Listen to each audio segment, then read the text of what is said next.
Hero Tales from History by Smith Burnham. 4 Familiar Sayings of Julius Caesar. Julius Caesar was born at Rome more than 2,000 years ago, about 100 years before Christ. His family belonged to a noble clan of the patricians. The people of Rome were divided into 3 classes. Of these, the patricians were highest in rank and fewest in number. There were many more in the middle class, which at that time was largely made up of free men who could vote and hold office. The lowest class, and by far the largest number, were the slaves. More than half of the Roman slaves were white, many having blonde hair and blue eyes. These had been brought as captives from the northern countries and sold in Rome.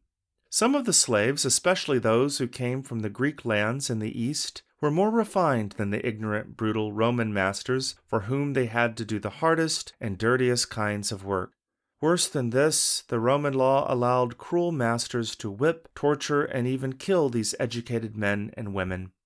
By right of the might of her wonderful armies, Rome made herself mistress of the world. So the patricians and the freemen looked with contempt upon other nations and said to themselves, "To be a Roman is greater than to be a king." The patricians were the proudest Romans, and the Caesars were among the haughtiest patricians. Their family belonged to the rich ruling class when little Julius was born. Of course, there was no such thing as the Christian religion in Julius Caesar's day.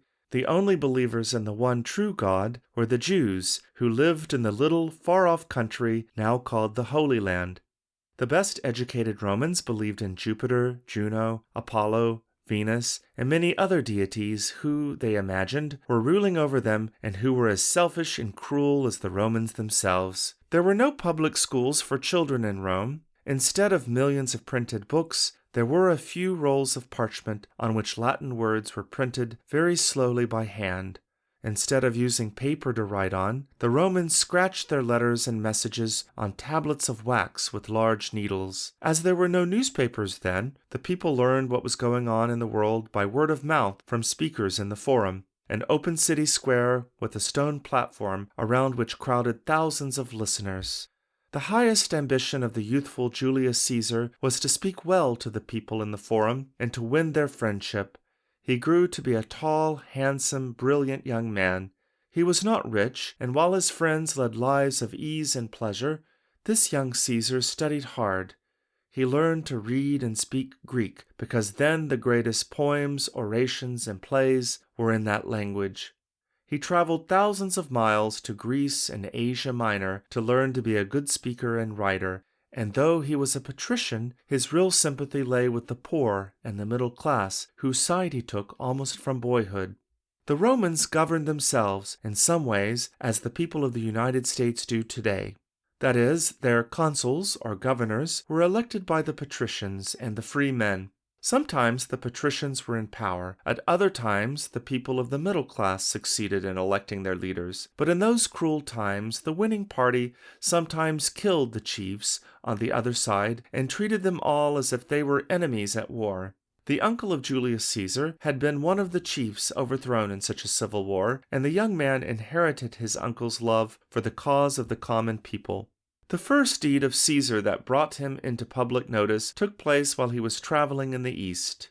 A crew of pirates, or sea robbers, captured him and held him prisoner until a large sum of money, or a ransom, should be paid.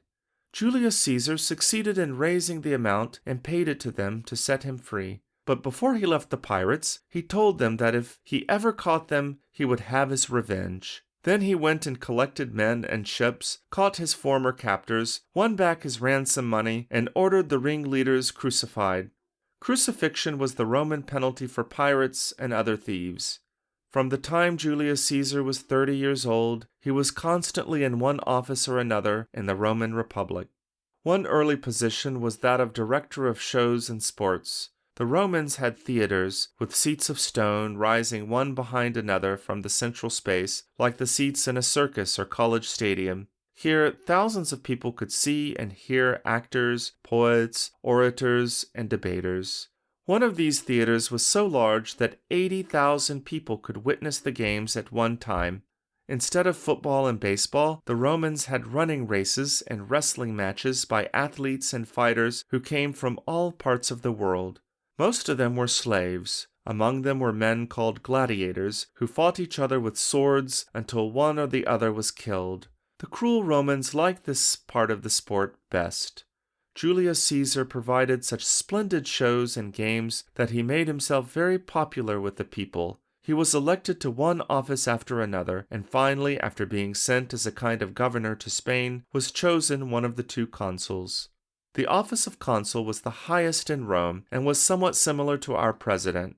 When his term expired, Caesar was made governor over the Gauls, a half-savage people who lived in the country that is now northern Italy, Switzerland, and France. During the 9 years while Caesar was in Gaul, he had to fight many battles and conquer many dangerous tribes. Besides that, he crossed to the island of Britain, now called England. But Caesar was kind to his enemies and prisoners. His journal, which tells of his wars in Gaul, is read today as one of the simplest and best books ever written. His wonderful victories and great kindnesses made Caesar the idol of the people, but he had enemies at home and a rival, another great general named Pompey. The Senate were on the side of Pompey, and at last they decreed that if Caesar did not give up his command and dismiss his army by a certain day, he would be called an enemy of the country. Pompey and the Senate were against the poorer classes, and Caesar knew that if he yielded to this command, the common people, whose friend he was, would lose their freedom. So instead of disbanding his army, he marched it to the borders of Italy. He stopped on the bank of a little river called the Rubicon. Anyone who crossed that river with an army was considered an enemy of Rome. When Caesar decided to cross the river and advance with his army against the city, he exclaimed, "The die is cast." His words meant that he could no more go back than a die, once thrown out of the dice box, can be taken back. Nowadays, when a man decides to do something which may bring great loss to him if he does not win, and from which he cannot draw back once he has begun, he is said to have crossed the Rubicon. Caesar's fortunes, however, did not desert him, and he succeeded in driving Pompey away and finally conquering him. Within 3 years, after many victorious battles in Greece and Egypt and Asia Minor, he returned to Rome in triumph. By this time, the Senate were willing to do anything for him that he wanted, and the adoring people chose him dictator for 10 years. That meant that although he was not called king, he had almost the same power as a king. 2 of Caesar's sayings are often quoted. Once when he was pursuing Pompey, he started on a voyage when a storm seemed to be coming up. The sailors were afraid to cross the sea, but he said to them, "You carry Caesar and his fortunes."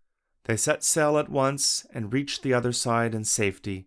At another time he caught an escaping army in Asia. He announced this victory in 3 words, "Veni, vidi, vici," the meaning of which was, "I came, I saw, I conquered."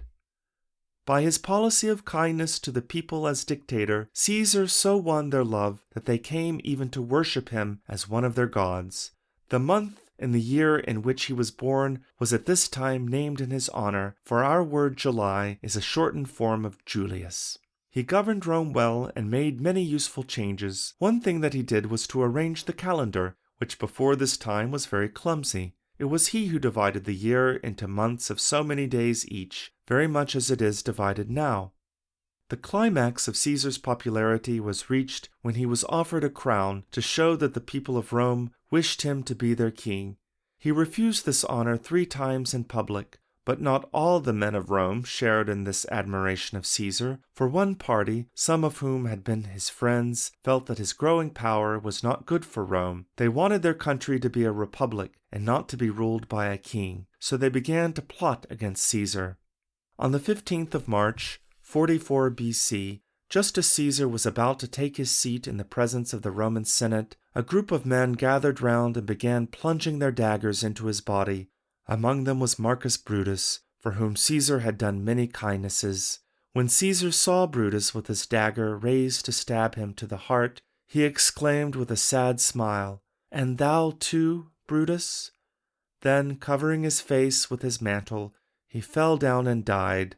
Of the 23 knife wounds that were found in Caesar's body, Shakespeare wrote that the stab of Brutus was the most unkindest cut of all.